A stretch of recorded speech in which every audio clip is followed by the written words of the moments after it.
ମାଡ଼ି ଆସୁଛି ବଡ଼ ବର୍ଷା। ବର୍ଷାରେ ଧୋଇଯିବ ଚାଷୀଙ୍କ ଫସଲ। ଚିନ୍ତାରେ ଚାଷୀ 1,22,000 ହେକ୍ଟର ଫସଲ ନଷ୍ଟ। ବଦଳୁଛି ପାଣିପାଗ, ଆଗକୁ ମିଳିପାରେ ଖରାରୁ ତ୍ରାହି। ରାଜ୍ୟରେ ତାପମାତ୍ରା ବଢ଼ିକି ଥିବା ବେଳେ ଆଗକୁ 6 ତାରିଖ ପର୍ଯ୍ୟନ୍ତ ରାଜ୍ୟର କିଛି ସ୍ଥାନରେ ବର୍ଷା ହୋଇପାରେ ବୋଲି ପାଣିପାଗ ବିଭାଗ ତରଫରୁ ସୂଚନା ଜାରି କରାଯାଇଛି। କିନ୍ତୁ ସେପଟେ ମହାରାଷ୍ଟ୍ରର ୟୁପି ଏମ୍ପି ପର୍ଯ୍ୟନ୍ତ ପାଗର ଭିନ୍ନ ଭିନ୍ନ ରଙ୍ଗ ଦୃଶ୍ୟମାନ ହେଉଛି।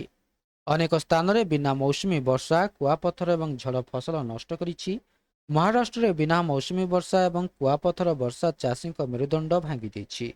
ଏପର୍ଯ୍ୟନ୍ତ ରାଜ୍ୟରେ 1,22,993 ହେକ୍ଟରରୁ ଅଧିକ କୃଷିକ୍ଷେତ୍ର ପ୍ରଭାବିତ ହୋଇଛି।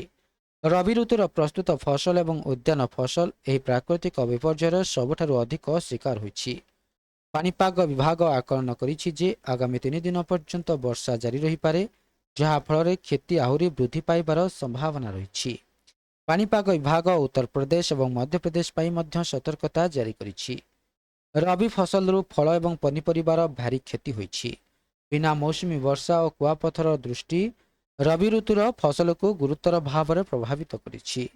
ଗହମ, ମକା, ଚଣା, ଜୁଆର ଏବଂ ପିଆଜରେ ବହୁତ କ୍ଷତି ହୋଇଛି। କଦଳୀ, ଆମ୍ବ, ଡାଳିମ୍ବ, କମଳା ଏବଂ ଅଙ୍ଗୁର ଭଳି ଫଳ ଫସଲ ମଧ୍ୟ ଗୁରୁତର ଭାବରେ ପ୍ରଭାବିତ ହୋଇଛି। ତରଭୁଜ, କାକୁଡ଼ି, ଅମୃତଭଣ୍ଡା ଏବଂ ଅନ୍ୟାନ୍ୟ ପନିପରିବା ବ୍ୟାପକ କ୍ଷତି ହୋଇଛି। ଠିଆ ଫସଲ ପୋଡ଼ିଯାଇଛି ଏବଂ ସମ୍ପୂର୍ଣ୍ଣ ନଷ୍ଟ ହୋଇଯାଇଛି।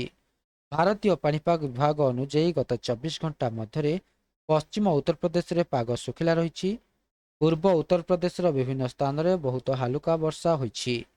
ପଶ୍ଚିମ ଉତ୍ତରପ୍ରଦେଶର ବିଭିନ୍ନ ସ୍ଥାନରେ ମଧ୍ୟ ବଜ୍ରପାତ ପରିଲକ୍ଷିତ ହୋଇଛି। ଯଦିଓ କୌଣସି ସ୍ଥାନରେ ପ୍ରବଳ ବର୍ଷା ହୋଇନାହିଁ।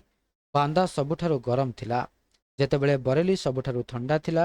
ସାରା ରାଜ୍ୟରେ ଦିନର ତାପମାତ୍ରା କୌଣସି ଗୁରୁତ୍ୱପୂର୍ଣ୍ଣ ପରିବର୍ତ୍ତନ ପରିଲକ୍ଷିତ ହୋଇନାହିଁ। ତେବେ ଏହା ଥିଲା ସମ୍ପୂର୍ଣ୍ଣ ଅପଡେଟଟି।